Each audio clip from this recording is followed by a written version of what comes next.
mau beli ya sudah biarin aja Pak Beni. Ngapain dilarang?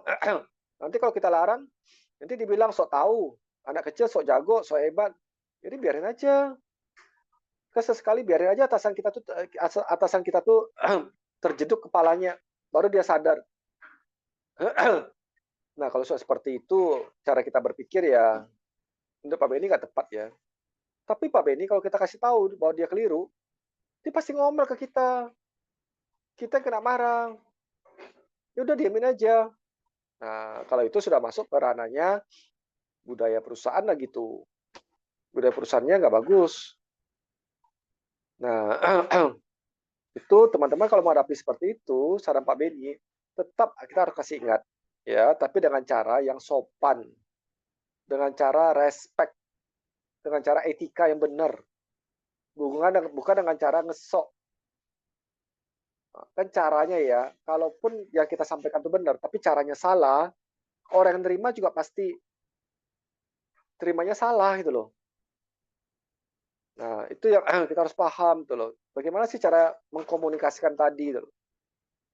Oke ya, itu resiko dari manufaktur yang harus kita concern. Kalau jasa adalah CO gasnya manpower. Artinya kalau manpower kita tidak berkualitas ya selesai. Kita punya perusahaan. Kalau manufaktur itu pasti teknologi driven. Biasanya ya, kita nggak bicara UMKM ya. Kita bicara perusahaan-perusahaan pada umumnya ya, manufaktur ya, punya mesin, punya teknologi ya, pasti teknologi driven deh. Nanti kalau teknologi driven ya, siapa yang punya teknologi yang lebih advance, didukung dengan manpower-nya yang juga bisa mengutilize teknologi tadi, ya itu pasti tingkat competitiveness-nya sangat baik ya. Itu sangat baik lah kalau bisa seperti itu. Nah, cuma pesan Pak Beni, teknologi jangan dibeli, tapi di rental. Sehingga kita, atau ada perjanjian trade-in ya, atau ada perjanjian tukar tambah di awal. Harus ada dulu tuh perjanjian tukar tambah di awal. Oke, saya beli. Tapi nanti kalau keluar teknologi terbaru, ini mau dihargai berapa nih mesin ini? Itu clearkan dulu. Ya, sehingga artinya kita sudah memikirkan bahwa teknologi tadi itu dia sudah tetap akan berkembang gitu loh. Setiap hari teknologi berkembang. Nah, kita kan nggak mungkin mempertahankan teknologi lama untuk beradaptasi dengan era-era yang sekarang. Itu nggak make sense gitu loh. Ya, itu manufaktur. Oke, mungkin ada pandangan dari Bu Frida keterkaitan mengenai teknologi ini dari sisi perusahaan manufaktur, Bu Frid, sebelum melangkah ke perusahaan dagang. Apa ya Pak? Ya mungkin harus diperhatikan mengenai kapasiti produksinya juga ya Pak. Harus apa ya? Jadi memenuhi kapasiti produksi mesin tersebut jadi supaya harga yang diproduksi tidak tinggi ya. Nah, tuh. Nah, tuh kan Bu Frida berbicara dari sisi cost allocation.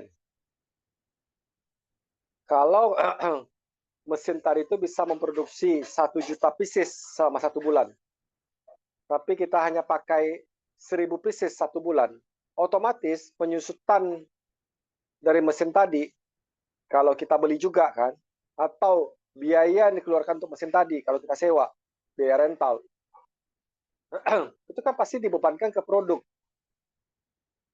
Nah, maksud Bu Frida tadi adalah kita harus paham dulu tuh full capacity yang bisa dihasilkan oleh mesin tadi berapa, dan full capacity dari produksi tadi bisa diserap market nggak. Jangan sampai kita hasilkan produksi, tapi market nggak serap.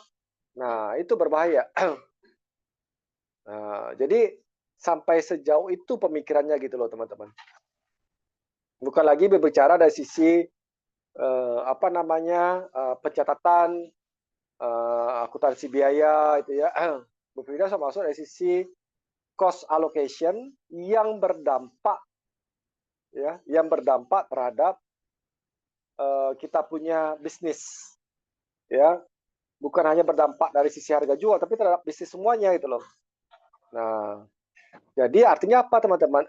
Ilmu ini teman-teman ya, kedisiplinan sebuah ilmu di dalam sebuah organisasi itu memiliki sebuah keterkaitan yang tidak bisa kita putus gitu loh.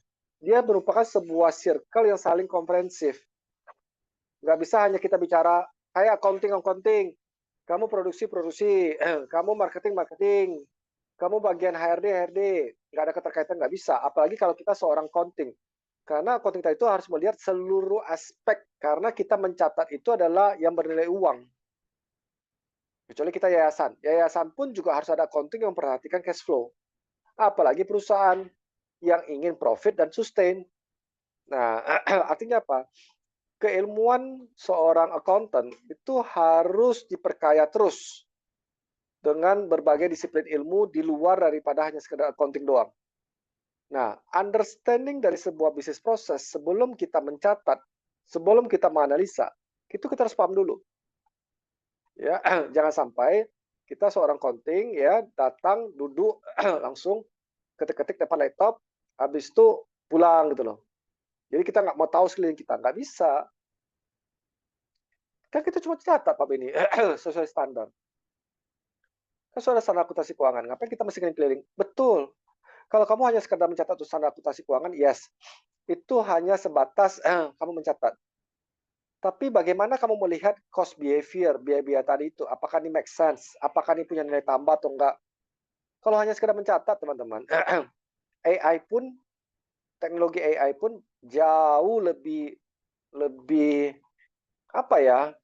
Lebih valid ya mencatatnya dibandingkan manusia ya. Manusia pasti punya human error, masih punya rasa malas gitu ya, masih punya rasa aduh nanti aja deh capek deh. Tapi kalau teknologi dipencet dia jalan, dia nggak pernah bilang capek, dia nggak pernah mengeluh sakit, dipencet jalan terus. Nah, jadi makanya kalau kita bicara hari ini profesi accounting terancam punah, betul terancam punah bagi yang hanya sekedar mencatat, ya kan? Yang hanya datang belakang meja cuma duduk mencatat, tunggu datang ngalir. Setelah itu kita ketik-ketik catat deh. Tinggal kita masukin ledger-ledgernya, pos-posnya, jadi laporan keuangan. Nah pertanyaannya, AI pun bisa lakukan itu, ngapain ada kita? Ada Pak Beni serius AI bisa lakukan itu? Ada, sudah ada. Jadi tinggal scan barcode, dia langsung terposting sendiri. Nah, nggak perlu diajarkan dia cara menjurnal. Nggak perlu diajarkan cara dia melakukan neraca saldo. Nggak perlu. Sudah terposting sendiri dia. Nah, secanggih itu loh sekarang teknologi. Nah, tapi dengan tadi Bu Frida ngomong kan Bu Frida dari perspektifnya corporate strategic planning kan, perencanaan dari sisi strategik perusahaan. Beliau tadi melihat ke arah sana, full capacity. Terus kenapa full capacity? Supaya nanti alokasi fixed cost penyusutan tadi atau rental tadi ke masing-masing produk itu jauh lebih kecil. Dengan catatan market serap nggak? Kalau market nggak serap, kita harus analisa lagi, ulang lagi tuh. Nah, sampai sedalam itu loh teman-teman. Jadi, apakah di perkuliahan ada nama mata kuliahnya? Mata kuliah Corporate Strategic Planning. Nggak ada. Nggak ada Corporate Strategic Planning itu. Bu Frida juga berbackground accounting. Terus gimana dong? Kenapa bisa memimpin sebuah divisi corporate strategic planning? Karena itu tadi, Bu Frida diperkaya dengan keilmuan-keilmuan yang lain, gitu ya. Jadi kalau kalian mau tahu, title-nya Bu Frida bukan hanya accounting murni, banyak dan panjang title-nya gitu ya. Diperkaya dengan skill-skill yang terbarukan terus gitu loh. Nah, artinya apa? Semangat bertumbuhnya itu yang kita pelajari. Nah, ini bukti nyata nih. Kita boleh minta Bu Frida ya, bukan untuk membanggakan diri ya dengan title. Tapi yang pesan yang Pak Beni ingin sampaikan itu adalah bahwa pembelajaran tadi tidak hanya stop setelah kita selesai S1 akuntansi. Kita perlu juga menghargai disiplin-disiplin ilmu yang lain. Kita juga perlu paham gitu loh ya. Sehingga kita bisa diperkaya gitu loh. Akhirnya Bu Frida bisa menempati di corporate strategic planning multinasional loh. Nah, kita dengar ya. Gelar Bu Frida dari A sampai Z sampai ke ujung. Silakan Bu Frida, pelan-pelan gelarnya. Jangan ada yang tercecer gelarnya. Waduh, udah lupa, Pak. Waduh, tak lupa ya. Yang Iya, pertama Pak Bu Frida. SE, Eh, Eskom, SH, Enggak, sebentar. MM. Sebentar dulu, dari depan dulu, Depan nama, jangan di belakang. Depan nama itu Bu Frida sekarang adalah doktor kandidat S3, benar? Iya, Oke. Bu Frida juga di depan nama ada ADV. ya. ADV itu adalah advokat ya teman-teman. Nah lo, apa hubungannya kooperasi strategi planning dengan advokat? Oh ada hubungan. Setelah di belakang nama, apalagi gelarnya Bu Frida? SE, Pelan-pelan. SE itu sarjana ekonomi. Oke, terus Eskom, Eskom, sarjana komputer, SH, sarjana hukum, MM, magister manajemen, S2 manajemen alias MBA, MBA, MH. MH, magister hukum. Tidak, Pak. Nah, belum selesai, masih ada tuh sertifikasinya. CFP, Sudah jelasin sendiri ya, Pak. ada Certified Financial Planning, Certified Productivity, Bu Frida, Certified Professional Organisasi Recovery, Certified Professional Organisasi Development. Nah, loh, itu banyak pembelajaran sehingga cara berpikir tadi teman-teman itu berubah itu. Nah, pertanyaan berikutnya, Pak Beni, apakah harus gelar yang panjang dulu baru kita bisa? Sebenarnya itu tidak. Jadi gini, apakah gelar yang panjang menjamin pasti sukses? Belum tentu, belum tentu. Ya, tapi cara berpikir kita tadi itu mau membuka diri, menerima sesuatu hal yang baru, dan bagaimana kita melihat terintegrasinya semua disiplin ilmu tadi itu yang bernilai. Itu kalian harus pahamin. Pak Beni kasih contoh dari Bu Frida tadi, contohnya adalah apa? Bahwa semangat belajar itu tidak stop gitu loh teman-teman. Dan belajar saja, apakah itu penting? Sangat penting. Tapi bagaimana dengan sikap kerendahan hati kita bisa melihat bahwa divisi-divisi yang lain di luar kita itu memiliki sebuah kontribusi dan kita harus paham tadi. Kenapa? Nggak mungkin kan seorang Bu Frida corporate strategic planning, dia nggak ngerti perencanaan secara korporasi. Nah, itu yang teman-teman Pak Beni kasih contoh tadi. Ya, artinya apa? Jangan berhenti belajar untuk memahami lebih dalam lagi sebuah circle ini. Belajar tuh boleh di kampus, boleh dimanapun juga. Kita bertumbuh. Nah, itu kata kunci ya, karena kita mau mendekati detik-detik untuk selesai di perkuliahan ini, ya sesi 1, sesi 2, dan sesi ketiga. Nah, kita ambil contoh lah perusahaan dagang. Pak Beni kita mencatat perusahaan dagang, ya kan, ada COGS segala macam. Ya, itu diajarin di akuntansi keuangan. Pak Beni tidak sentuh itu loh ya. Nah, perusahaan dagang. Maksud dagangnya apa? Maksud dagang ini. Maksud dagang tuh gini loh Pak. Kita beli harga murah, lalu kita jual dengan harga tinggi. Iya, oke, itu dulu bisa. Saat belum ada internet. Jadi informasi itu tidak semua orang bisa tahu. Tapi sekarang dengan adanya internet, apa bisa kita beli dengan harga murah, terus kita jual dengan harga tinggi, dan orang lain nggak tahu? Nggak bisa, informasi sudah terbuka. Kalau nggak ada internet, oke-oke aja, nggak apa-apa. Kita dapat nih barang bagus, gitu ya. Misalnya mejanya bagus, kita mau perusahaan dagang meja gitu ya, produknya meja, contoh. Nah, kita beli meja tadi itu dari si pengrajinnya misalnya 1 juta, kita bisa jual di angka 2 juta, betul. Dengan catatan internet nggak ada, informasi tertutup. Tapi sekarang orang sudah tahu 1 juta kita jual 2 juta, orang pasti bilang, kamu ngaco. Itu masih ada kok, yang lebih murah kok, di bawah 1 juta, 800.000. Nggak pasti mesti beli tempat kamu 2 juta. Nah, perusahaan dagang hari ini, ya kenapa pemilihan diambil tadi sampelnya perusahaan dagang oleh Bu Frida, itu maksudnya seperti ini teman-teman. Perusahaan dagang. Lihat ya, kalau kita bicara di sisi supply chain ya, rantai pasok itu gini. Dari pabrik kan, habis itu kita kita share ke distributor kan. Dari distributor kita share lagi ke grosir kan. Dari grosir kita share lagi ke seller kan. Sorry, sebelum ke seller, ke reseller dulu kan. Dari grosir kan ke reseller. seller gitu kan ya, baru sampai nanti ke tangan customer kan. Kan ini dagang nih, ya kan? Kita menjual produk orang lain kan, karena kita nggak berproduk sendiri. Nah, teman-teman, dengan hadirnya platform marketplace hari ini, langsung dari produsen dengan si konsumen, ini produsennya, ini pabriknya, ini pengrajinnya, ini tukang buatnya, langsung tembak ke konsumen. Terus yang di tengah-tengah ini gimana? Distributor, grosir, reseller, seller, terus gimana dong tengah-tengah ini? Apalagi dengan eranya teknologi, informasi, internet, marketplace.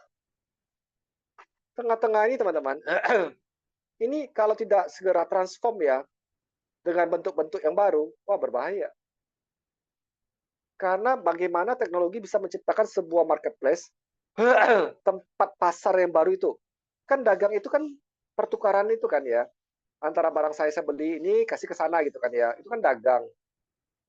Kita dagang, kita beli beras, lalu kita jual dari petani, kita beli dari petani masukin ke distributor, contoh, dari distributor masukin ke grosir, baru nanti timbul ke pasar gitu ya, contoh-contoh tadi. Nah, sekarang dengan semua marketplace hari ini, yang buat, yang produksi, yang dari petani, dari nelayan, itu bisa langsung tembak ke sini, ke customer, end user nih. Nah, terus peran tengah ini seperti apa hari ini? Dari sisi akuntansi bisnisnya. Apakah kita mau merapat ke produsen, atau kita mau merapat ke sebelah end user, atau kita mau berubah jadi apa? Nah, bentuk itu sekarang ya, bentuk itu sekarang diterjemahkan menjadi afiliator. Nah, afiliator tadi itu bentuk transformasi yang terbarukan. Dia nggak punya barang, ya kan? Dia dikasih barang, terus dia jualkan langsung ke end user, afiliator tadi. Itu loh kalau teman-teman lihat live streaming itu, afiliator tadi. Itu dia tadi, bentuk tadi berubah. Nah, terus gimana nih bisnis model dari trading ini? Bentar ya, minum air ya.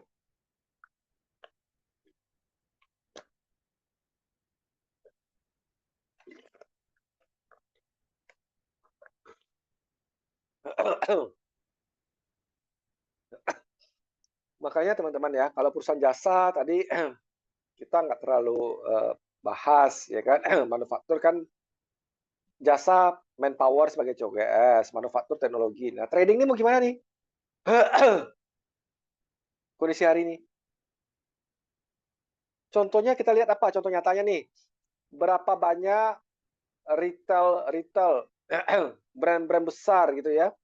Ambil contoh nih, Hypermart gitu ya, Matahari, ya macam-macam lah brand-brand yang besar-besar yang dulunya itu sangat luar biasa mereka punya bisnisnya. Hari ini gimana? Toko-toko offline. Apa yang terjadi toko-toko offline hari ini? Nah, kita nggak bisa pungkiri kan? Wah, enggak lah Pak Beni, tetap kok offline beda. Kita offline beda kok. Kita bisa lihat kualitas, kita bisa lihat apa tuh. Betul. Betul, itu nggak salah. Tapi kita nggak bisa mengatakan bahwa dengan kondisi hari ini, brand-brand besar kan, kita sudah nampak kan? Yang tutup kan? Nyatanya kan tutup kan mereka kan? Bukan tutup semua kok Pak Beni, betul. Bertambah nggak? Mereka punya outlet? Enggak sih Pak Beni, ada berkurang. Nah, apapun alasan kita, nyatanya berkurang mereka punya outlet. Berbahaya kan? Nah, Pak Beni, tapi masuk platform ini pun juga tinggi juga loh Pak Beni risikonya. Betul. Apalagi untuk para UMKM yang benar-benar sangat mikro, sangat kecil. itu terlibat itu. Karena dengan potongan-potongan yang luar biasa, oh parah mereka. Nah, di setiap ada ketidakpastian, teman-teman, pasti ada dua hal. Apakah itu memunculkan risiko atau memunculkan peluang? Nah, paham ya?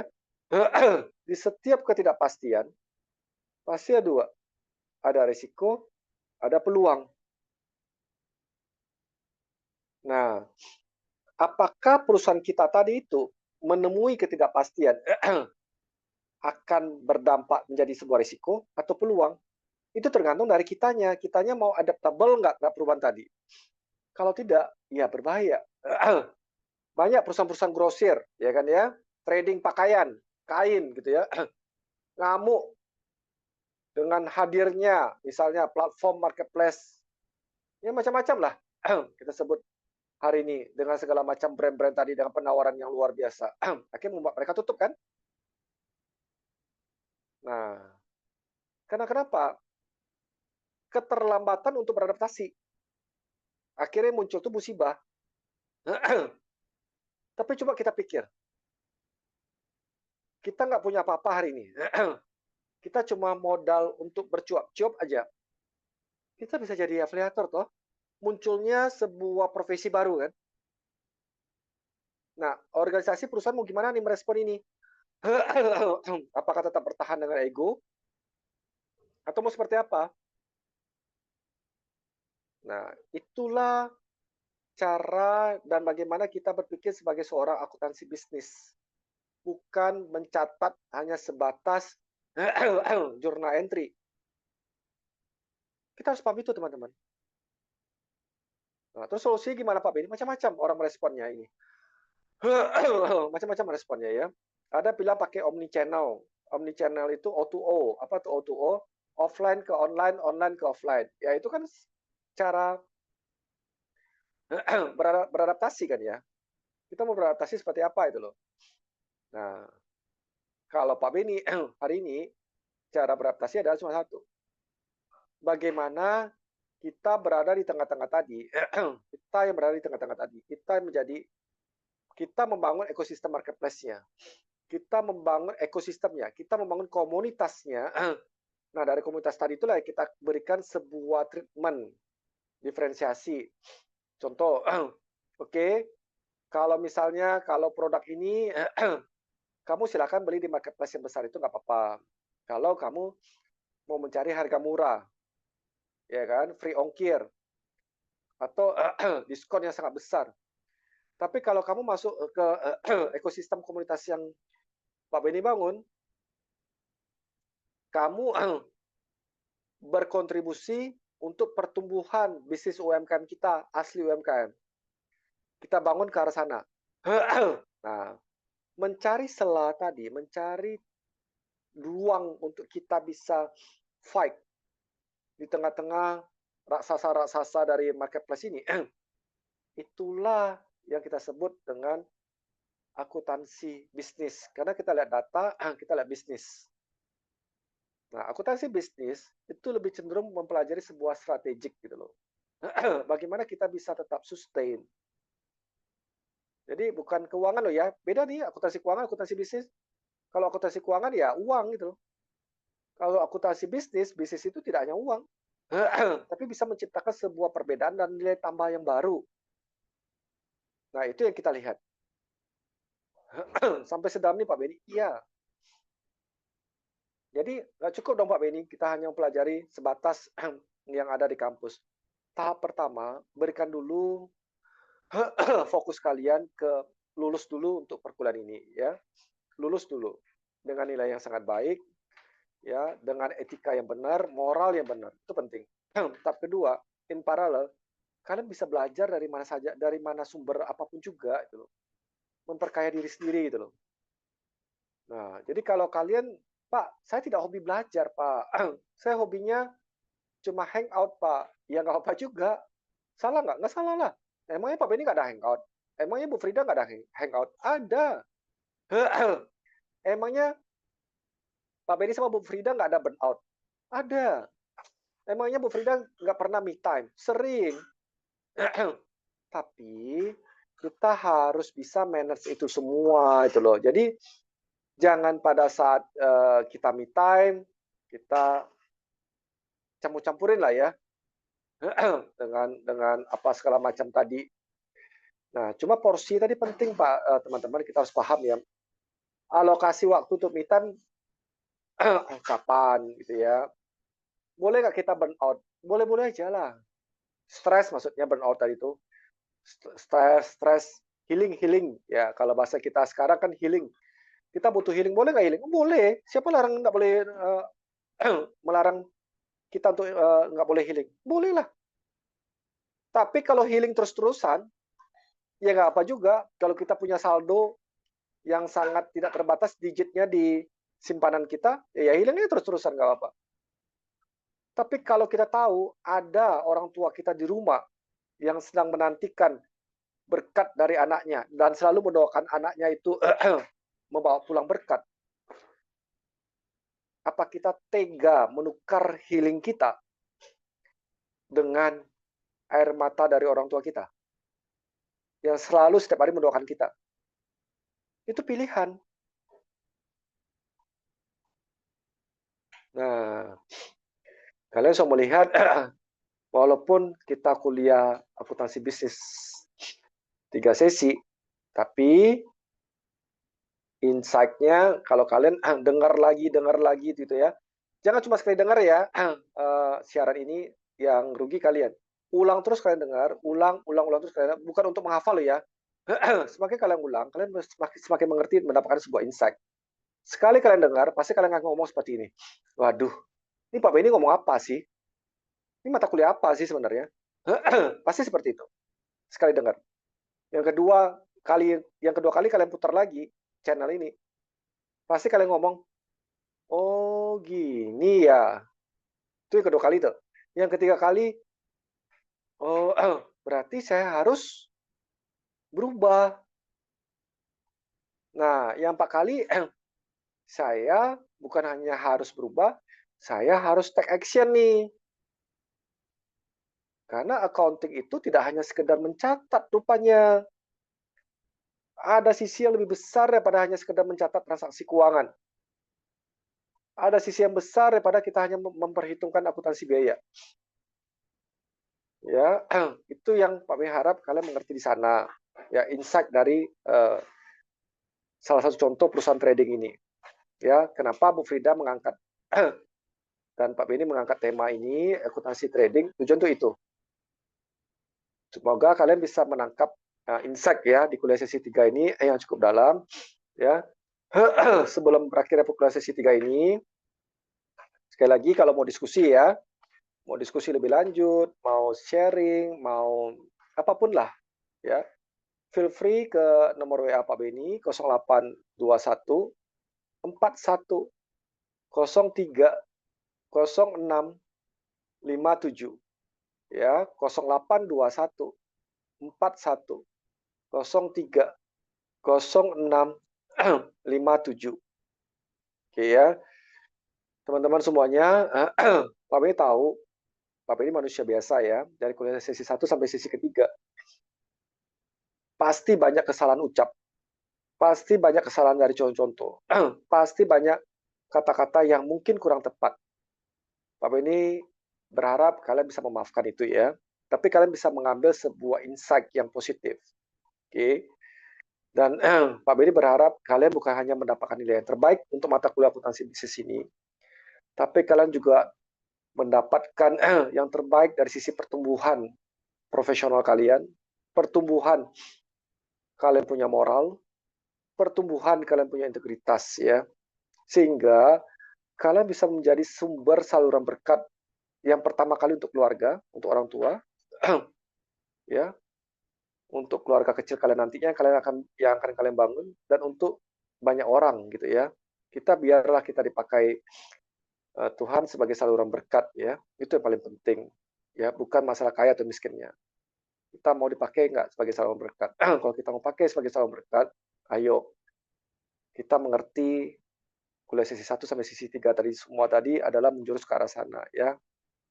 Kurang lebih seperti itu ya teman-teman di akhir dari perkuliahan ini, dan Pak Beni sangat berterima kasih ya punya kesempatan untuk berbagi ya, karena berbagi sebuah pengalaman, berbagi sebuah expertise itu adalah hal yang sangat baik ya, karena ini bagi teman-teman yang mendengarkannya, mudah-mudahan ini menjadi sebuah perubahan hidup kalian ke arah lebih positif, dan itu juga menjadi amal bagi diri Pak Beni itu ya, dan bagi diri Bu Frida yang selama ini dengan setia menemani kita itu loh.